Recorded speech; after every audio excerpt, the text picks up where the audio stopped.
마태복음 7장 13절부터 20절까지 말씀 제가 봉독해 드리겠습니다.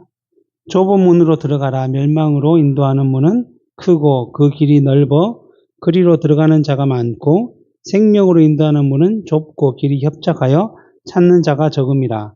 거짓 선지자들을 삼가라. 양의 옷을 입고 너희에게 나오나 속에는 노략질하는 일이라.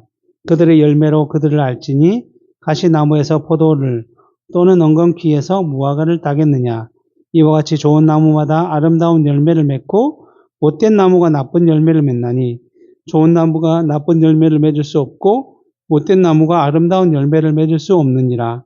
아름다운 열매를 맺지 않은 나무마다 찍혀 불에 던져지느니라. 이러므로 그들의 열매로 그들을 알리라. 아멘.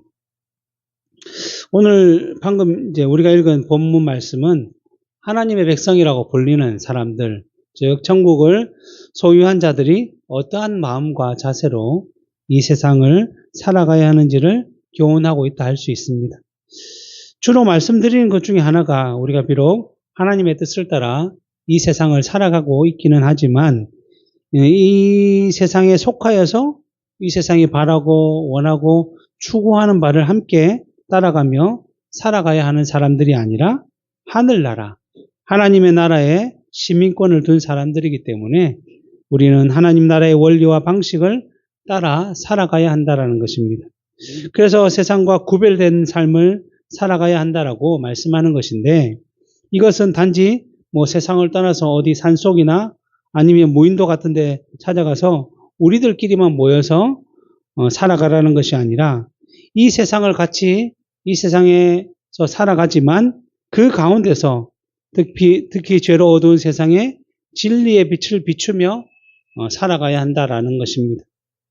그러한 삶을 살아가는 가운데 세상 사람들과 함께 같은 목적, 같은 가치, 같은 방식을 따라 살아가고자 하는 것이 아니라 그들과는 전혀 차원이 다른 생각과 방식, 즉 하나님의 뜻을 따라 말씀을 따라 살아가야 한다는 것이며, 이것이 먼저 하나님의 나라와 의를 구하는 삶이고 또 먹든지 마시든지 무엇을 하든지 하나님의 영광을 위하여 하는 살아가는 삶이라고 할 수 있는 것입니다. 이것이 하나님의 백성들에게 주어진 책임과 의무와 같은 삶인데, 중요한 문제는 하나님의 명령으로 주어진 길이며 삶이긴 하지만 그렇다고 해서 우리의 힘과 노력과 지혜로 온전히 이룰 수 있는 것은 아니라는 것입니다. 왜냐하면 사람은 죄를 지어서 타락하고 부패하여 전적으로 무능한 존재가 되었고 또한 죄로 오염되어 있기 때문에 의와 진리인 하나님의 뜻과 말씀을 이루기는커녕 오히려 살아가면서 자범죄, 스스로 죄를 지으면서 죄를 더 쌓아가며 살아가고 있는 것이 바로 우리의 실정이라고 할 수 있습니다. 물론 우리가 세상 사람들과 좀 다르게 창세전에 택하신 은혜를 따라 예수 그리스도를 믿음으로 죄사함과 구원과 영생의 은혜를 입게 되었지만 우리의 궁극적인 승리, 영화의 자리는 우리가 이 세상을 떠나 천국에 갈 때에 또는 예수님께서 재림하여 오셔서 세상을 심판할 때에 이루어지는 일이지, 지금 우리가 세상을 살아가는 동안에는 여전히 죄된 본성을 가지고 있기 때문에 의를 이루며 진리를 따라 살아가기보다는 늘 많은 순간 현실과 세상을 따라 죄를 따라 살아가는 일이 더 많이 있다는 것입니다. 우리의 삶을 돌아보면 금방 답이 나오지 않습니까?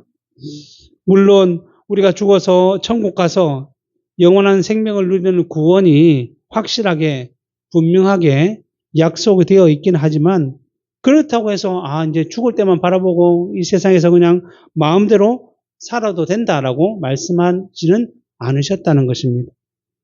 그래서 이전에도 살펴보았듯이 예수님께서는 늘 자신의 제자들에게, 우리들에게 마태복음 6장의 표현을 따라보면 이 세상에서 부활을 쌓으며 살아가지 말고 오히려 하늘나라의 부활을 쌓으며 살아가라. 왜냐하면 너희 부활가 있는 곳에 너의 마음이 있기 때문이다. 그러니까 하늘나라의 시민으로서 당연히 하늘나라의 마음을 두고 살아가야 한다라고 말씀하는 것입니다. 그리고 마태복음 16장 24절에 보면 이에 예수께서 제자들에게 이르시되 누구든지 나를 따라오려거든 자기를 부인하고 자기 십자가를 지고 나를 따를 것이다 라고 말씀하셨습니다. 이 세상에서 우리가 살아갈 때 늘 자기를 부인한다는 것은 자기의 생각, 마음, 욕망, 쾌락, 모든 세상의 즐거움들을 다 부인하고 오히려 십자가를 지신 예수님께서 고난과 수모를 당하면서 그 고통을 당하면서도까지 그 길을 걸어가셔서 우리를 구원하셨던 것처럼 너희도 나를 따르는 자들이라고 한다면 당연히 십자가를 지고 세상에서 고난을 받는다고 할지라도 그 길을 걸어가야 한다라고 말씀하신 것입니다. 그리고 사도 바울도 디모데후서 4장 7절부터 8절에 뭐라고 얘기하냐면 나는 선한 싸움을 싸우고 나의 달려갈 길을 마치고 믿음을 지켰다. 이 말은 무슨 말입니까? 자신이 이 세상을 살아가면서 늘 세상과 타협하며 세상과 같은 생각과 가치를 가지고 살아온 것이 아니라 하나님의 말씀을 따라 진리를 따라 살아가기 위해서 계속적으로 세상과 구별된 삶을 살기 위해 어떻게 했다고요? 믿음의 선한 싸움을 싸웠다라는 거죠. 싸움을 싸울 정도로 우리의 마음과 자세를 가지지 아니하면 우리는 늘 죄된 본성을 따라 세상과 타협하고 세상과 연합해서 세상을 따라 살아가고자 한다는 것입니다. 그래서 믿음의 삶을 살기 위해 사도 바울은 힘을 썼다라고 말씀을 하고 있는 것입니다. 그러면서 8절에 보면 이제후로는 나를 위하여 의의 면류관이 예비되었다. 뭐죠? 사도 바울이 이 세상을 살아가면서 자신이 부활을 쌓아가는 것이 하늘나라임을 알고 천국 백성임을 알고 세상에서는 자기 마음대로 살아가는 것이 아니라 그 나라를 바라보며 이 세상에서 구별된 믿음의 선한 싸움을 싸워갔기에 이제 자기를 위해 예비된 믿음의 의의 면류관을 받게 되었다, 예비되었다라고 말씀하고 있으며 이것이 바로 하나님께서 그들에게 주어진 놀라운 상급이다라고 말씀하는 것입니다.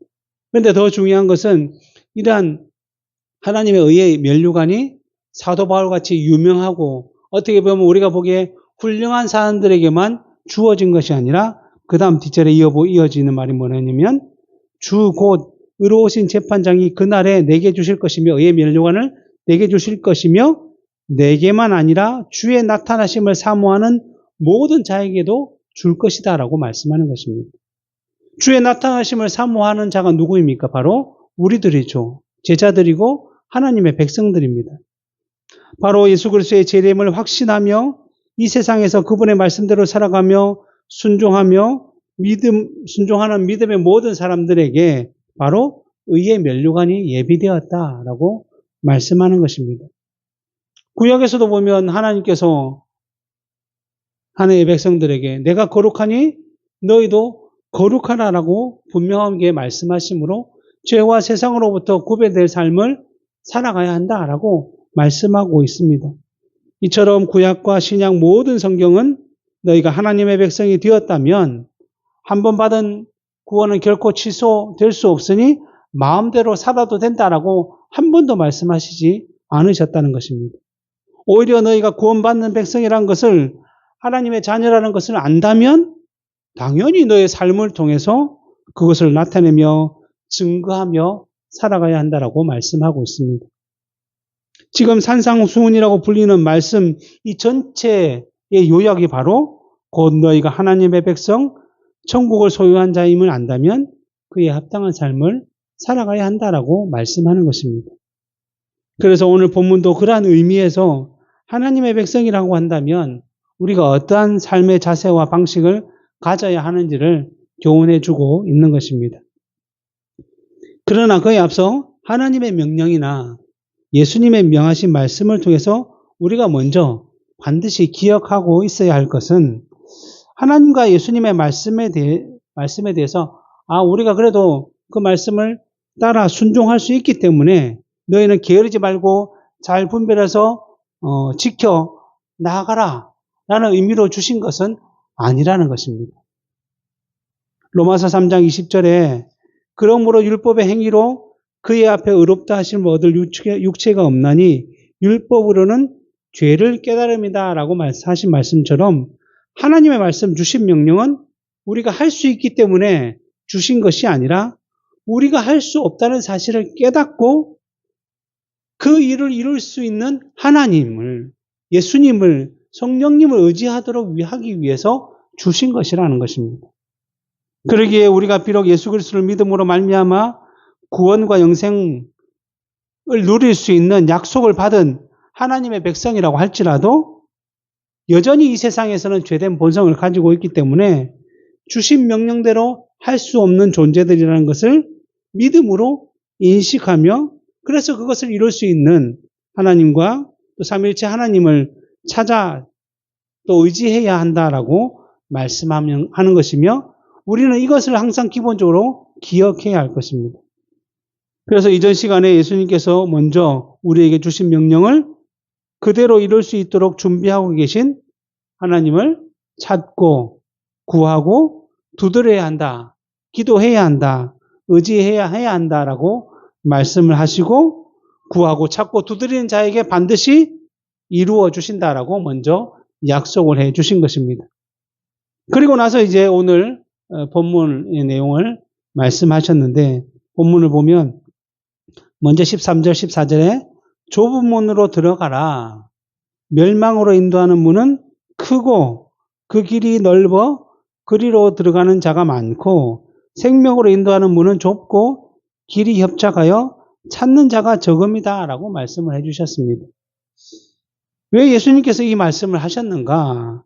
그 이유를 이 마태복음에서는 좀 찾아볼 수 없지만 동일한 내용을 전하고 있는 누가복음을 통해서는 우리가 그 내용을 발견할 수가 있는데 누가복음 13장 23절 24절에 보면 어떤 사람이 여짜오되 주여 구원을 받는 자가 적으니까 그들에게 이르시되 좁은 문으로 들어가기를 힘쓰라.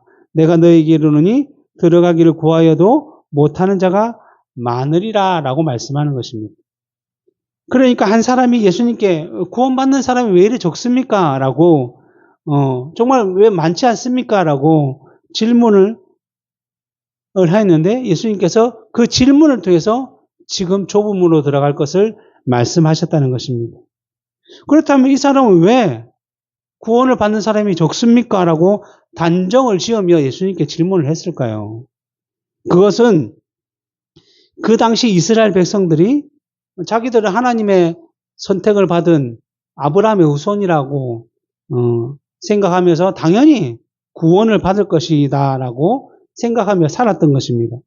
그런데 세례 요한이 먼저 와서는 이러한 이스라엘 백성들에게 회개하라 천국이 가까이 왔느니라 라고 외치면서 너희가 아브라함의 후손이라고 하면서 하나님의 백성이라고 하면서 그에 합당하게 행동은 하지 않고 늘 외식과 형식에 빠져 참된 율법의 정신을 잊어버린 채 살아간다면 마치 도끼가 나무 뿌리에 놓여서 찍어 버리듯이 너희의 최후의 결말은 그렇게 될 것이다 라고 경고를 했다라는 것입니다. 그래서 많은 사람들이 세례 요한에게 와서 자복하고 회개하며 죄사함의 세례를 받았다라고 말씀하고 있습니다. 그리고 그 후에 예수님께서도 세례 요한을 이어서 공생의 사역을 시작하면서 동일하게 회개하라 천국이 가까이 왔다라고 외치셨습니다. 그러자 세례 요한이 그는 흥하여야 하고 나는 쇠하여야 하리라고 한 그 말씀처럼 이제 세례 요한을 따르던 사람들이 예수님을 따르기 시작했고 예수님께서 이제 그 사역들을 이어가셨다는 것이죠. 그런데 예수님의 공생의 사역에 수많은 사람들이 따라다녔다라고 성경에서 표현을 하고 있지만 그 중에는 단지 자기의 아픈 병, 자기의 필요를 고치기 위해 예수님을 따라다녔던 사람들도 있고 또 막 사람들이 따라가지고 뭐 이적도 일어나고 기적도 일어나니까 그거를 보기 위해서 신기해서 구경하러 따라다니는 사람도 있고 또 반대로 그런 예수님의 무리가 좀 점점 많아지니까 그것을 견제하고 또 비난하고 비방하기 위해서 따라다닌 또 뭐 대제사장이나 사두개인이나 뭐 바리새인의 뭐죠? 종들, 그런 무리들도 있었던 것입니다. 진정으로 예수님을 따라다니면서 예수님의 말씀을 듣고 변화되어서 제자로서 새로운 삶을 살아가는 사람들은 그 중에 정말 익히 드물다는 거죠. 그래서 우리가 알 수 있는 그냥 객관적인 지표, 예수님의 제자는 몇 명이요? 12 제자밖에 없지 않습니까? 물론 70인 제자라고 이제 전도할 때 또 보냈던 사람들도 있지만, 그러니까 수많은 사람들 중에 12명, 70명, 뭐 이렇게밖에 없었던 것이죠. 그리고 또 더 놀라운 것은 요한복음 6장 66절에 보면 그때부터 그의 제자 중에 많은 사람이 떠나가고 다시 그와 함께 다니지 아니하였더라라고 말씀을 함으로써 예수님께서 요한복음 6장에서 오병이의 사건을 통해서 그들을 먹이실 뿐만 아니라 그들에게 내가 곧 생명의 떡이다 라는 말씀을 주시며 나를 먹지 아니하고는 아버지께로 올 수가 없다 라는 말씀의 참된 의미를 설명하자 이 사람들이 참된 믿음을 받지 못했기 때문에 그 말씀의 의미를 전혀 깨닫지 못하고 너무 말이 어렵다. 어떻게 그 말씀을 우리가 따를 수 있느냐 하고 돌아갔다는 거죠. 이처럼 예수님을 진정으로 믿고 따르는 사람들은 정말 눈에 보이기에 작아 보였다는 거죠. 그래서 한 사람이 이러한 상황을 보고서 아니 구원을 받기 위해서 예수님을 따라야 되고 예수님을 바라보며 살아가야 하는데 왜 이렇게 사람이 적습니까? 라고 물었던 것입니다. 실제로 이스라엘 전부가 이스라엘 백성 전체가 하나님을 믿는 하나님의 백성들이었는데 그 하나님의 뜻을 따라 자신들의 메시아로 자신들의 구원자로 오신 예수님을 영접하고 받아들이고 따르는 사람들은 정말 극히 일부였다라고 하는 것입니다. 그런데 그들 모두가 하나님의 백성이라고 했지만 이전에도 말씀을 드렸듯이 서기관과 바리새인으로부터 배운 사람들은 서기관과 바리새인들이 주로 형식과 외식, 말만 하나님을 믿는다고 하지 율법의 참된 의미를 따르지 못하는 자들이었다라고 말씀을 드렸습니다. 그러다 보니 그들은 뭐죠? 살인하지 말라. 내가 사람을 안 죽였으니 살인하지 말라는 계명은 다 지켰다. 뭐 간음하지 말라. 나는 다른 사람하고 뭐 접촉도 하지 않고 이러니까 나는 간음하지 말라는 계명을 다 지켰다. 어떻게 보면 이들의 삶은 말로만 해도 되니까 쉬운 삶이라고 할 수 있는 것이죠. 그런데 율법의 완성이신 예수님께서 오셔서 하나님의 백성이라 한다면 율법이라는 것은 형식적으로 외식적으로 지키는 것이 아니라 그 참된 의미, 정신을 알고 지켜야 한다라고 말씀해 주셨습니다. 그래서 살인하지 말라라는 의미를 이웃에게 욕을 하고 이웃을 미워하고 이웃을 시기하는 그 모든 것 자체가 다 살인이다라고 말씀하셨기 때문에 이것을 너희들은 바르게 지켜야 한다. 간음하지 말라라는 것은 다른 사람과 간음하는 행동을 하지 않는 것이 아니라 마음으로 음욕을 품고 여자를 보는 것조차 간음이다라고 말씀하여 주셨습니다.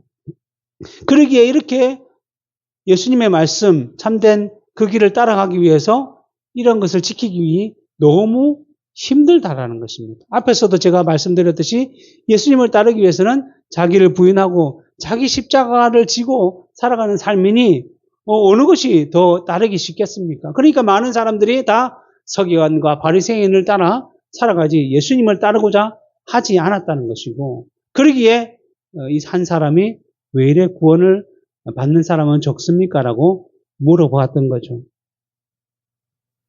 그럴 때 예수님께서 그 제자의 물음에 뭐라고 대답하셨죠? 좁은 문으로 들어가라. 멸망으로 인도하는 문은 크고 그 길이 넓고 그리로 들어가는 자가 많고 생명으로 인도하는 문은 좁고 길이 협착하여 찾는 자가 적다라고 말씀하는 것입니다. 예수님께서는 또 누가복음에서 제자들에게는 너희는 좁은 문으로 들어가야 한다라고 분명하게 말씀하셨죠. 왜냐하면 넓은 문은 예수님을 따르지 않는 자들, 하나님을 참되게 믿지 않는 자들이 걸어가는, 선택하는 길이기 때문이다라고 말씀하는 것입니다. 어떻게 보면 넓은 문과 넓은 길을 갈 때는 쉽고 좋아 보이지만 예수님께서 뭐라고 말씀하셨습니다. 그 길의 끝은 멸망이다라고 말씀하는 것입니다. 그러기에 우리가 하나님의 백성이라는 것을 안다면 세상 사람들 모두가 걸어가고자 하는 길로 걸어가서는 안 되고, 좀 보기 힘들고 어려운 것처럼 보이는 좁은 문과 좁은 길이라고 할지라도 하나님의 말씀에 합당한 길이 그것이라고 안다면 당연히 우리는 그 길을 걸어가야 한다는 것이고, 그리고 그 길의 끝에는 생명이 있다는 사실을 알아야 하는 것입니다. 그런데 중요한 사실은 앞에서도 말씀을 드렸듯이 우리가 죄된 본성을 가지고 있기 때문에 하나님을 의지하고 기도하지 않으면 언제나 넓은 물과 넓은 길을 가고자 한다는 것이며, 더 문제는 우리의 죄된 본성뿐만 아니라 세상의 악한 세력, 즉 사단과 마귀의 세력이 계속적으로 우리로 하여금 공격하고 유혹해서 우리로 하여금 넓은 문과 넓은 길을 선택하도록, 멸망으로 가도록 유혹하고 미혹하고 공격하고 있다는 것입니다. 그러니까 우리의 마음과 세상의 세력이 연합하게 되면 더 넓은 물, 그 멸망의 길로 가기 쉽다라는 것입니다. 그래서 오늘 본문 15절에 예수님께서 거짓 선지자들을 삼가라라고 말씀하는 것입니다. 물론 눈에 드러나게 예를 들면 우리가 이 세상에서 이단이라고 표현되는 단체들이 많이 있잖아요. 그러면 우리는 저기는 이단이야 이라고 말하면 우리는 쉽게 그들의 말을 안 들을 수 있습니다. 그래서 이단들은 포교를 할 때 자기의 단체 이름을 밝히지 않고 우리 같이 성경 공부 좀 해볼까? 아니면 너 힘든 게 뭐가 있어? 막 이렇게 도와주면서 속이다가 결국 그가 빠져들었을 때 그것을 표현하는 것이거든요. 눈에 보이는 거짓 선지자들은 우리가 좀 더 분명하게 거절할 수 있는 그런 길이 있지만, 실제로 그 거짓 선지자들은 뭐라고 표현됐냐면 15절에 양의 옷을 입고 너희에게 나오나 속에는 노략질하는 일이라라고 말씀을 하고 있는 것입니다. 여기서 거짓 선지자라는 것은 선지자인 척 하면서 그 속에 진리가 아니라 거짓된 것을 숨기고 있는 사람들을 말하는 것인데, 마치 양의 탈을 쓰고 옷을 입고 양인 척 우리에게 다가오지만 실제는 그 속에는 양을 잡아먹기 위한 일이가 숨어 있다라고 말씀을 하는 것입니다. 일반적으로 하나님을 믿지 않는 세상 사람들에 대해서는 어느 정도 우리가 분별할 수 있기 때문에 그들의 말을 거절하거나 동조하지 않고 거부할 수 있습니다. 그러나 거짓 선지자들은 선지자가 하나님의 말씀을 선포하는 역할을 하듯이 마치 자기 자신도 하나님의 뜻을 따라 선포하고 있는 것처럼 하면서 거짓으로 우리를 속이기 때문에 쉽게 우리는 거기에 속아 넘어갈 수 있기 때문에 조심하라 말씀하는 것이죠. 왜냐하면 앞에서도 얘기했듯이 서기관과 바리새인과 같으면 하나님의 말씀을 해석하는 사람들, 하나님의 말씀을 지키는 사람들이라고 그 당시에 알려져 있기 때문에 당연히 그들의 말은 하나님의 말인 것처럼 들을 수밖에 없었던 것입니다. 분별할 수 있는 생각과 마음과 기준이 없었기 때문에 사람들은 자연스럽게 그들을 따라갈 수밖에 없었던 것이죠. 그래서 예수님께서는 제자들에게 너희는 그렇게 하지 않도록 조심하라라고 말씀을 하고 있는 것입니다. 예를 들어 보면 예레미야 28장 1절부터 4절에 보면 그 해 곧 유다 왕 시드기야가 다스리기 시작한 지 4년 5째 달 기브온 아술의 아들 선지자 하나냐가, 이 사람이 거짓 선지자예요. 선지자 하나냐가 여호와의 성전에서 제사장들과 모든 백성이 보는 앞에서 내게 말하여 이르되, 그러니까 교회 안에서 다른 목사나 장로들이나 이런 모든 사람들이 모여있는 데서 얘기를 한다는 거죠. 뭐라고 얘기하냐면 만군의 여호와 이스라엘의 하나님이 이같이 일러 말씀하시기를, 자기 하나님이 자기를 통해서 말씀을 하게 하셨다는 거예요. 내가 바벨론 왕의 머리를 꺾었느니라. 내가 바벨론 왕 느부갓네살이 이 모든 곳에서 빼앗아 바벨론으로 옮겨간 여호와의 성전 모든 기구를 2년 안에 다시 이곳으로 되돌려 오리라. 내가 또 유다 왕 여호야김 아들 여고니야와 바벨론으로 간 유다 모든 포로를 다시 이곳으로 돌아오게 하리니 이는 내가 바벨론 왕의 멍에를 꺾을 것임이라 여호와의 말씀이라 라고 했다는 것입니다. 이것은 남유다에 벌어진 일인데 그 당시 남유다는 어떠한 상황이었느냐면 하나님을 섬기고 하나님 말씀대로 온전히 살아가지 못하고 오히려 그 가나안 땅에서 우상을 섬기고 또 세상을 따라 또 가나안에 있는 여러 민족을 따라 함께 살아가다 보니 하나님의 계속적으로 경고하시고 또 선지자를 통해서 선포하셨는데 그것을 듣지 않고 그냥 현실적으로 넓은 문으로 막 가는 것이 더 좋다 보니까 그렇게 살아가서 죄가 쌓여서 결국은 하나님의 진노하심을 따라 징계를 받아서 바벨론에 의해서 멸망을 당했다는 것이죠. 그래서 바벨론의 멸망을 해서 성벽이 무너지고 성전이 해파되고 성전 안에 있던 모든 하나님의 기구들은 다 바벨론으로 다 빼앗겨 가고 그리고 그 당시에 뭐 젊고 유능하고 어린 자들은 다 포로로 끌고 가고 완전히 남유다가 황폐가 되어버렸다는 것입니다. 이것이 그들의 죄로 말미암은 것이죠.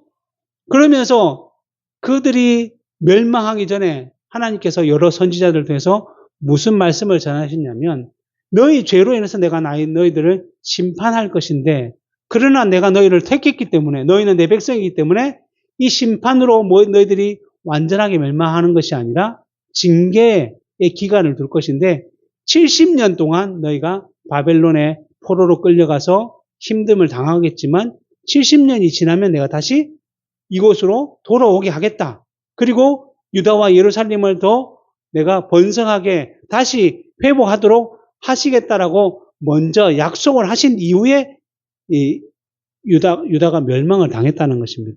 그러니까 지금 당시 상황은 멸망을 당한 지 얼마 안 된 그 상황이죠. 그때에 누가 등장했냐면 거짓 선지자인 하나냐가 등장해서 뭐라고 얘기냐면 하나님께서 나한테 말씀하시는데 70년이 아니고 2년, 딱 2년만 지나면 다시 회복시켜 줄 것이다 라고 말씀했다라는 것입니다.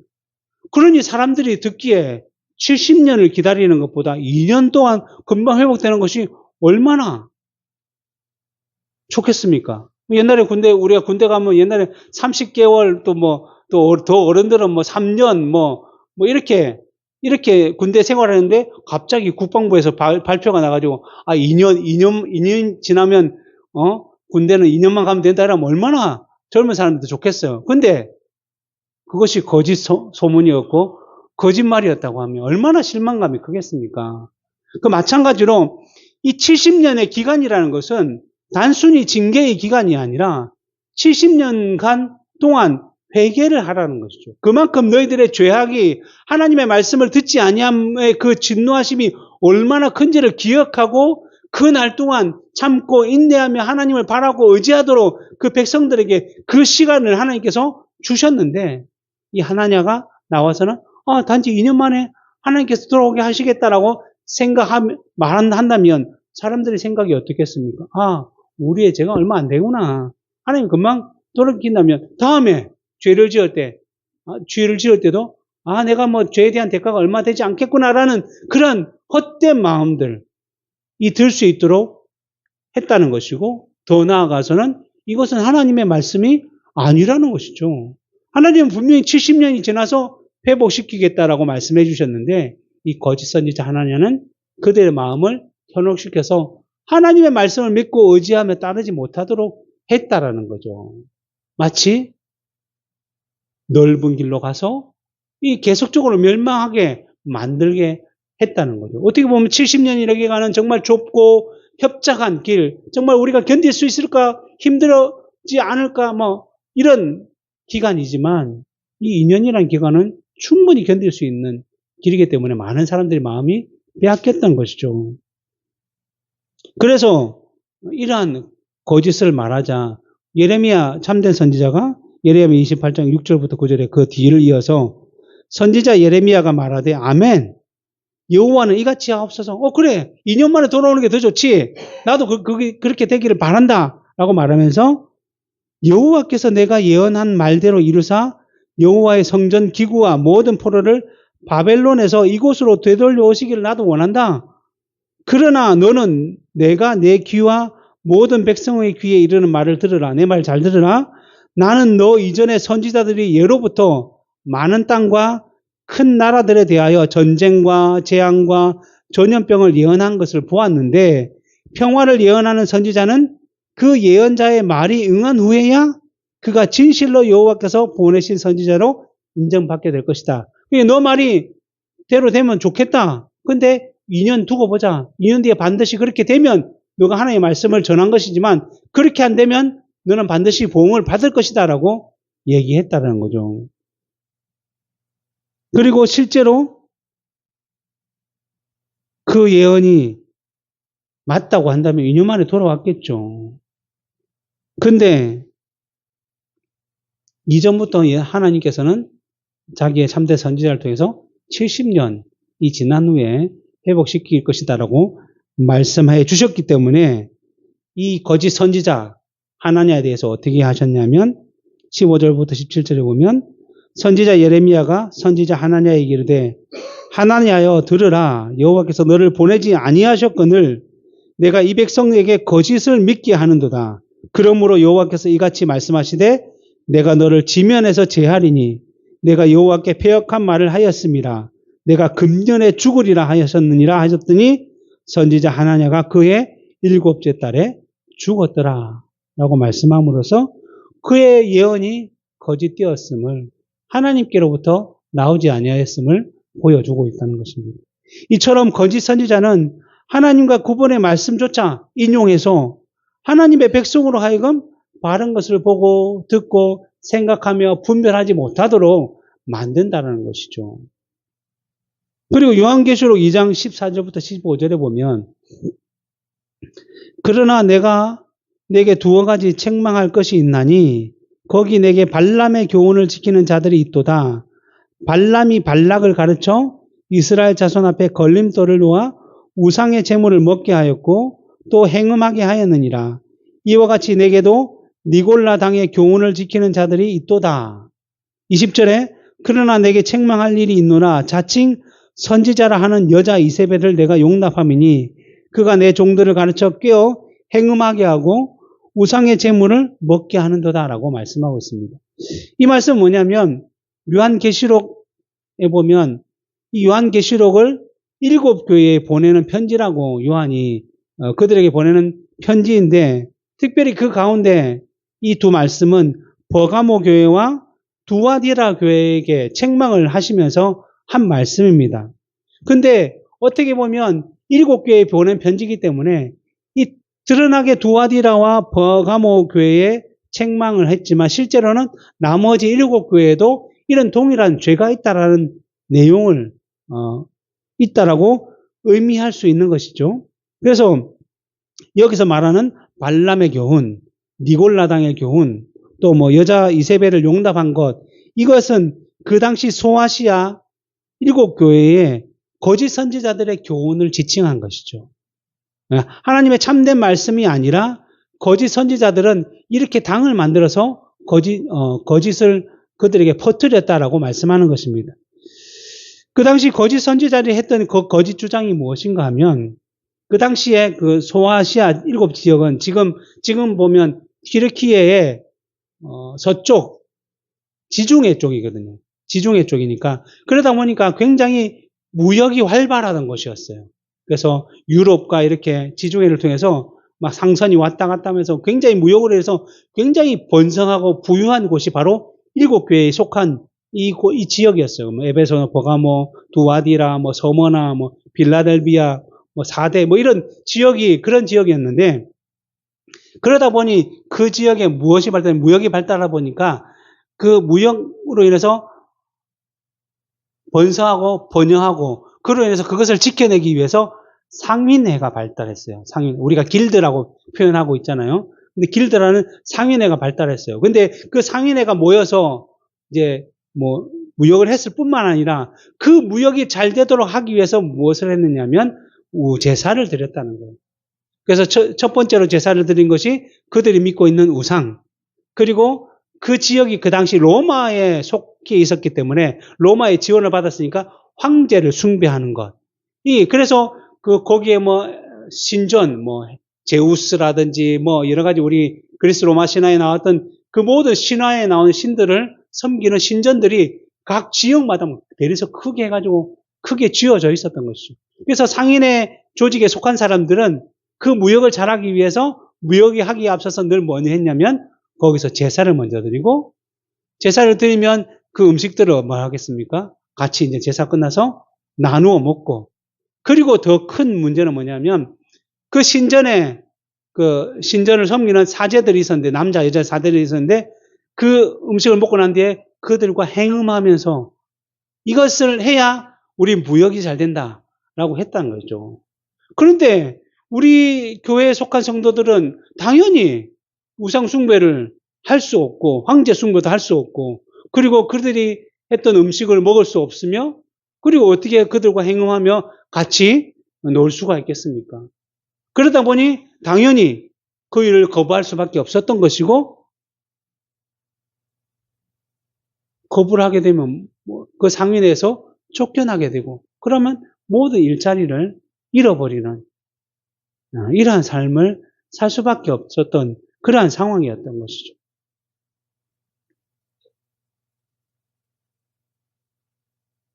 앞에서도 말씀드렸듯이 많은 사람들이 넓은 물과 넓은 길, 즉 이 상인에게 속해서 우상과 황제를 숭배하고 사제들과 음행을 버리는 것을 선택해서 부와 쾌락을 누리며 살았지만 그리스도인들은 좁은 문, 좁은 길을 택하여서 비록 상인회에서 쫓겨나서 당장 먹고 사는 문제에 봉착을 했지만 그래도 믿음을 지키며 어려운 길을 선택했다는 것입니다.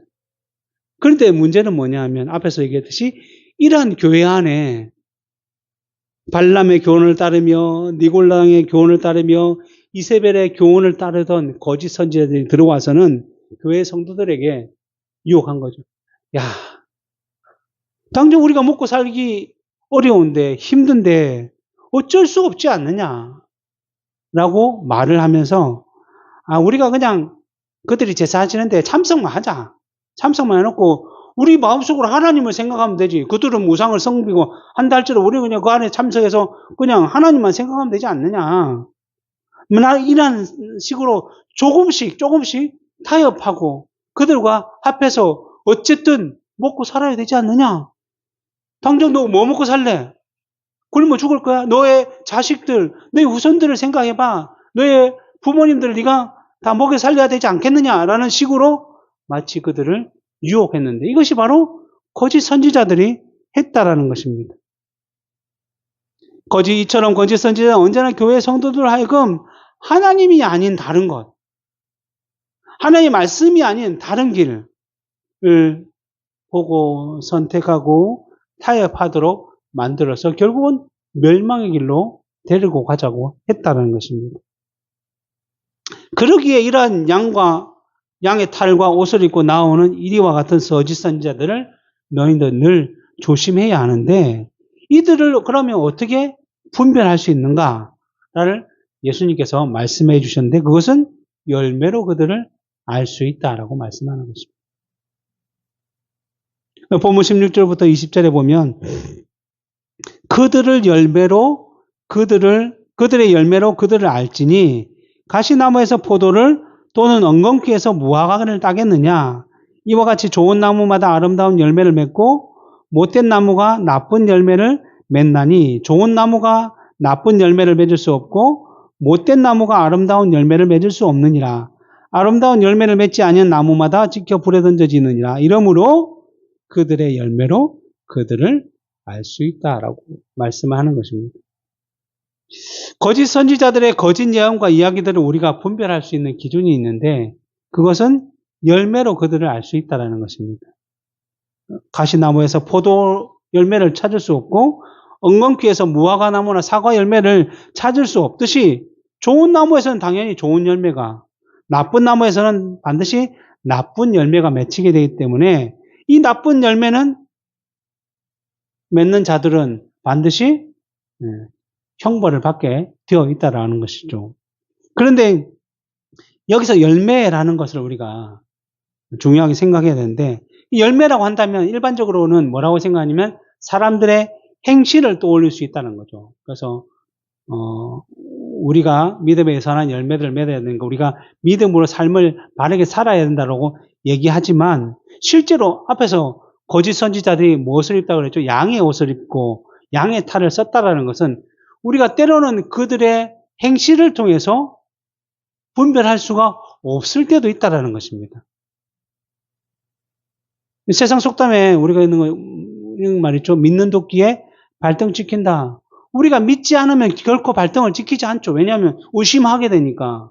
근데 그를 믿었기 때문에 발등에 도끼를 찍히듯이 사람들이 다 사기를 당하고 속을 때는 어떻게 해요? 그 사람을 믿었으니까 다 사기를 당하고 속지.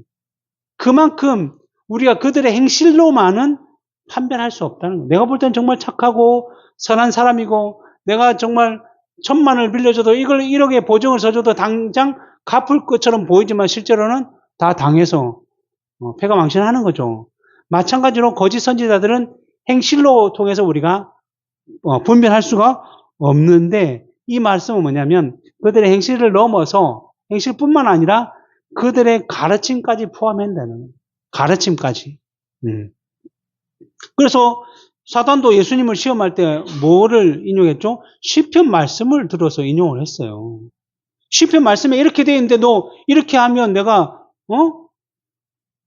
복을 주겠다라고 했는데 실제로는 그 말씀이 그 적용하는 부분과 매치가 안 된다는 거죠. 그 말은 뭐예요? 우리가 말씀을 바르게 알고 있다고 한다면 그들의 거짓을 분별할 수 있다는 거죠. 하나냐가 2년 만에 다시 돌아오게 하겠다라고 했지만 그 이전에 하나님의 말씀은 뭐였어요? 70년이 지나면 수많은 선지자를 통해서 분명히 선포하셨다면, 이것을 우리가 기억한다면 그가 2년이라고 속인다고 할지라도 하나님의 말씀을 알고 있기 때문에 그것을 분별할 수 있다라는 것처럼 우리가 말씀을 기억하고 하나님의 뜻을 알고 있다고 한다면 거짓 선지자들의 거짓 가르침을 분별할 수 있다라는 것이죠.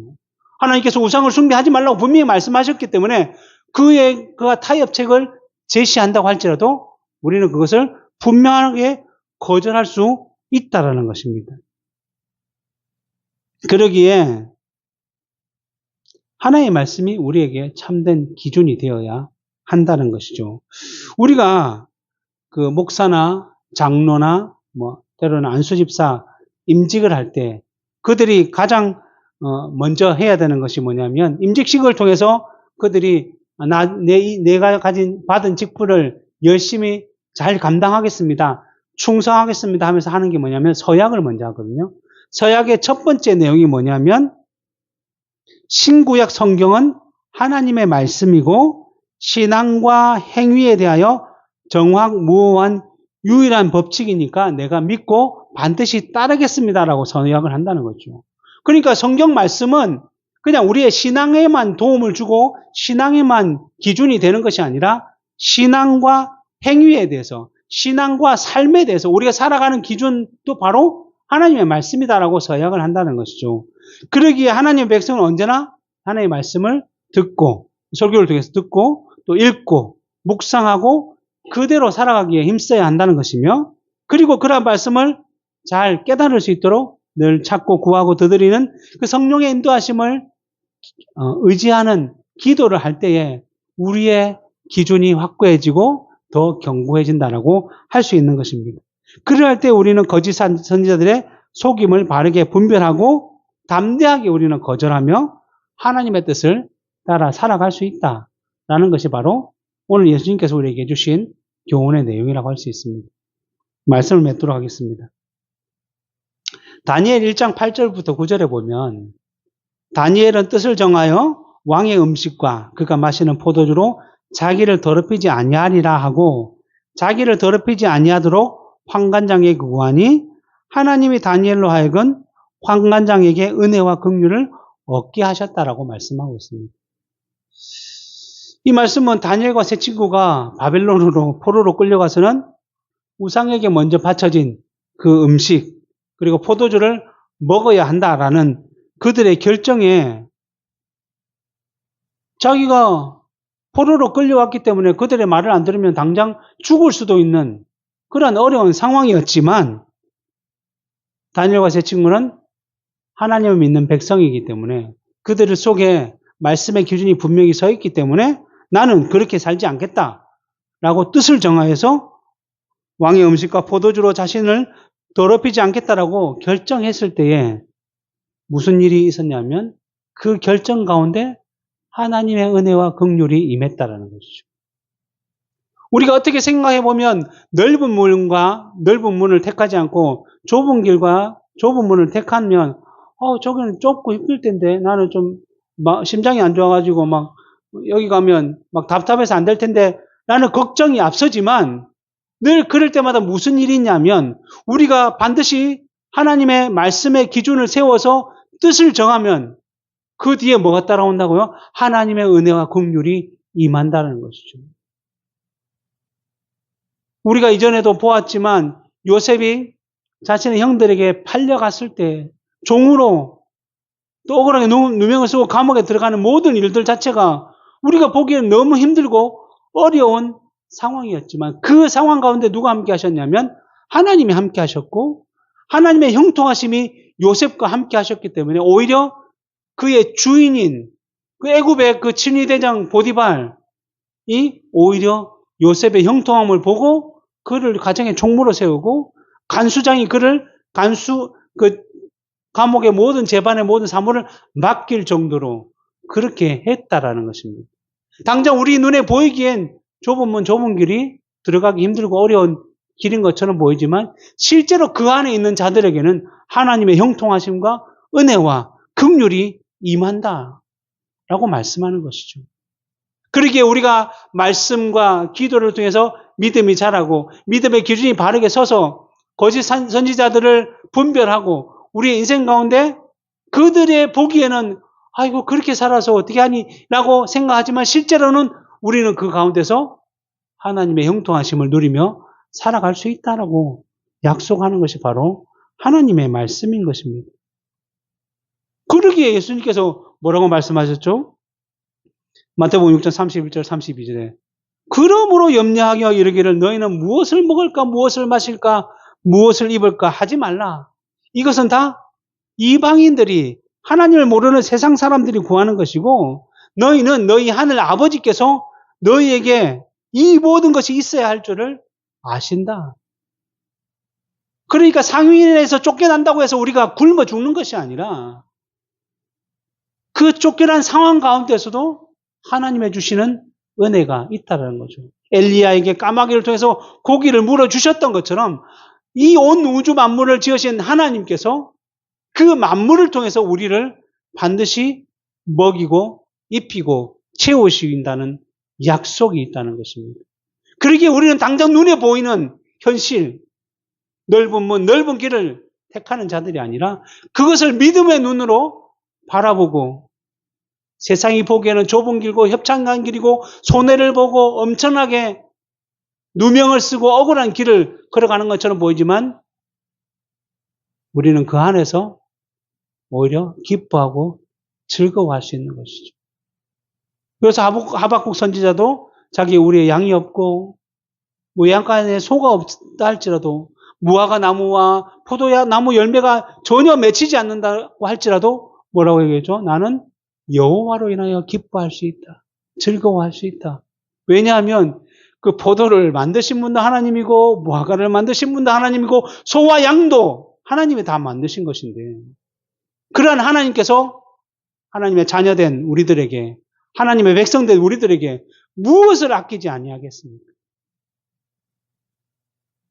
그러기에 우리가 하나님의 백성이라는 사실을 기억한다면 당연히 우리의 인생을 통해 먼저 하나님의 나라와 의를 구하는 일에 우선적인 삶을 살아가야 할 것이고 그 길이 정말 많은 사람이 지나는 넓고 쉬운 길이 아니라 좁고 협착하여서 정말 적은 사람들만이 다니는 길, 그 문이라고 할지라도 그곳에만 우리의 생명이 있고 우리의 영광이 있고 우리의 기쁨이 있다는 것을 기억하면서 언제나 믿음으로 그 길들을 선택하며 살아갈 수 있는 저희들이 될 수 있기를 간절히 소망합니다.